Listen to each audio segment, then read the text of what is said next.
قولا سديدا يصلح لكم أعمالكم ويغفر لكم ذنوبكم ومن يطع الله ورسوله فقد فاز فوزا عظيما يا أيها الذين آمنوا اتقوا الله ولتنظر نفس ما قدمت لغد واتقوا الله إن الله خبير بما تعملون. اس وقت جس نکاح کا اعلان ہے وہ مکرم ساحر رحمان بھٹی صاحب جو مکرم عبدالسلام بھٹی صاحب کے صاحبزادے ہیں، اور یہ رشتہ طے پایا ہے مکرمہ نیہا چودھری صاحبہ سے جو مکرم ریحان خالد چودھری صاحب کی صاحبزادی ہیں.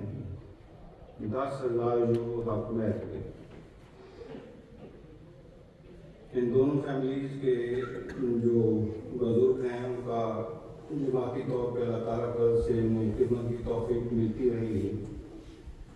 یہ جو ضلع میاں ہیں کہ دادا مکرم عبدالرحمان بھٹی صاحب ضلع میاں والے کے ایک لمبے سطح پر بھی رہے ہیں.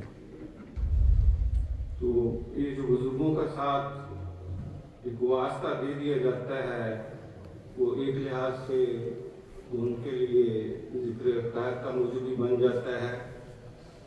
دوسرا آئندہ جو نسلیں ہیں ان کی ذمہ داری بڑھ جاتی ہے کہ وہ بزرگ جنہوں نے اس وقت محدود وسائل کے ہوتے ہوئے خدا تعالیٰ کی راہ میں اتنی خدمات کی ہیں، کیا آج ہم ان کی نسبت بے شمار وسائل کے ہوتے ہوئے اتنا ہی کر پا رہے ہیں یا نہیں؟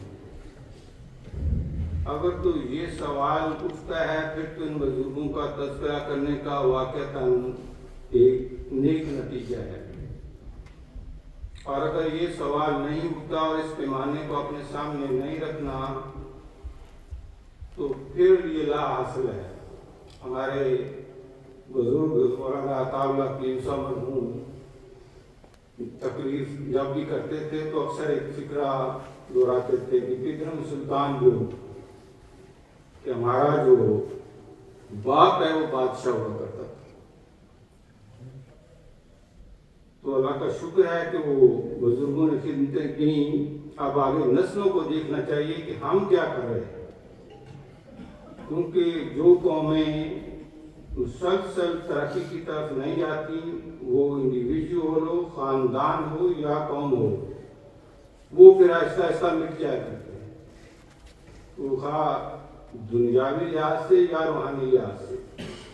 اس لحاظ سے اس بات کو ضرور پیش نظر رکھیں کہ ان بزرگان کے تذکرے اپنے گھروں میں ضرور کرنے چاہیے تاکہ نئی نسل کو پتہ ہو. اب یہ جو اجابہ قبول ہے تو اس کے لیے خاکسار مکرم ریحان خالد چودھری صاحب سے جو ہے وہ پہلے پوچھے گا کہ کیا آپ کو اپنی صاحبزادی نیہا چودھری صاحبہ کا نکاح مکرم ساحر رحمان بھٹی صاحب والد مکرم عبدالسلام بھٹی صاحب سے 10,000 جو حق مہر کے منظور ہے؟ کھڑے بارک اللہ لکم. مکرم ساحر رحمان بھٹی صاحب کیا آپ کو اپنا نکاح مکرمہ نیہا چودھری صاحبہ بن مکرم ریحان خالد چودھری صاحب سے 10,000 جو حق مہر کے منظور ہے؟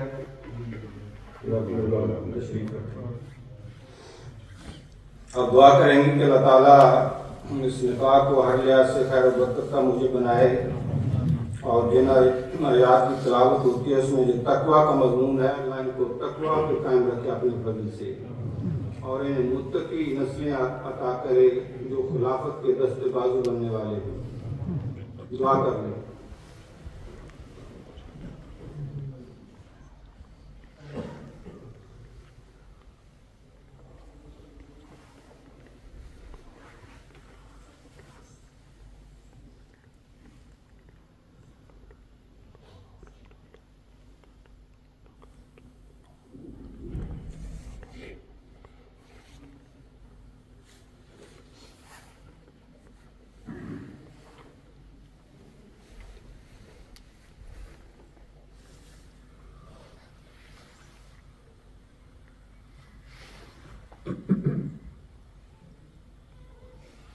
آمین.